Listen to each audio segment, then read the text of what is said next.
So Paddington is getting a new musical, and Miss Piggy is due to get a movie. What else is new? And I'm on it! One read later. Hello YouTube, my name is Sam the Yeti, and I am going to review the latest book from my good friend Scott Tatt, the Silverlock Sisters, Alien Hostage. This is the first in a new phase in his series since his initial trilogy, and from here on out, all three Silverlock Sisters are the main stars. So what do I think of it? Let's get into it. Just a note, as I talk about this book, I might have to inevitably spoil Curse of the Dragon Tattoo from last time. So if you haven't read it, stop watching, go check it out. If you don't care, well, might as well keep going. In this one, Christmas is coming and the Silverlock family and their friends are getting ready for the holiday. Things take a big turn when an alien spaceship with the criminal Zanzar crash lands on Earth with the police officer Marin on his tail. Things take a turn for the worst when Zanzar takes Emerald hostage.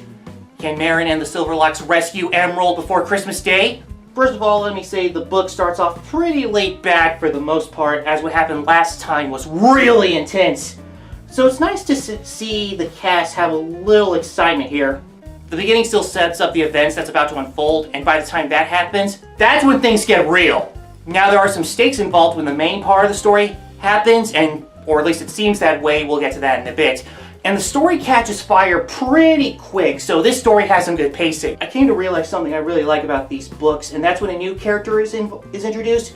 The story does give you time to know about them and their quirks, and no matter how big or small a role is, everyone has something to do in the story. As per usual with these stories, Scott does a good job describing the situations and the actions of the characters in a way that really sucks you into the story. He does a good job making you feel for these characters while also giving them flaws that makes them identifiable. We even get a bit where Ruby interviews Marin and we get to know her and her background as a space cop. I think I'm having a hard time finding something to criticize about this book. In fact, I initially had one nitpick about it, but then later in the book actually addresses it. So I guess I kind of have to give it credit for being able to read my mind, I guess. Now that the title of this book is the Silverlock Sisters, now we have all three to focus on, and for this, I think this book does a good job balancing it out.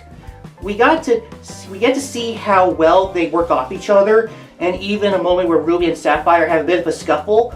And you know, I definitely love these characters in one way or another.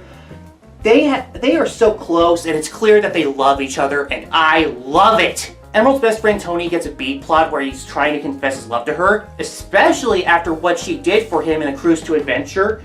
Honestly, I kinda knew this would have to happen, but I find their chemistry pretty cute. So, they have some pretty good stuff here. We also get to see Selena Cooper and his brother Jamie tag along for the adventure. I always loved Selena's change in attitude from last time, and it is great to see her mellow out here. She's a lot friendlier, and she has great chemistry with Jamie, who is also really cool. He's still recovering after the hell he went through from last book, but he is still thankful to be back with his family. They are great together. Side note, I want to thank Scott for correcting me from last time because I mispronounced Jamie's name last time. So long is actually because of the disappearance of her brother's Jaime. No, not that Jaime. Yeah, I know, I suck. Now let's talk about the new faces in town. Marin is a space cop who happens to be the only one of her kind in the Force. She's very dedicated to her job, and she does her best to make sure intergalactic criminals are brought to justice, but she also has a soft spot for those who want to help her. That, and I have to give credit for basing marine life to be an alien. Turning a dolphin into an alien is just a cool choice for me. And now I saved the most fun and most interesting character in this book, Zanzar. Oh my gosh, is this character great! It is made clear that being one of the most wanted criminals in the universe, Zanzar is dangerous. And he could easily be one of Emerald's biggest enemies, considering that he is a space poacher. But without spoiling anything, the story does show a deeper reason why Zanzar does what he does. It's kind of surprising how well it's handled, and I love every time Zanzar is in the spotlight. The characters in this book, especially the new ones, have some very solid writing, and I am very glad Scott was actually able to keep the flame going.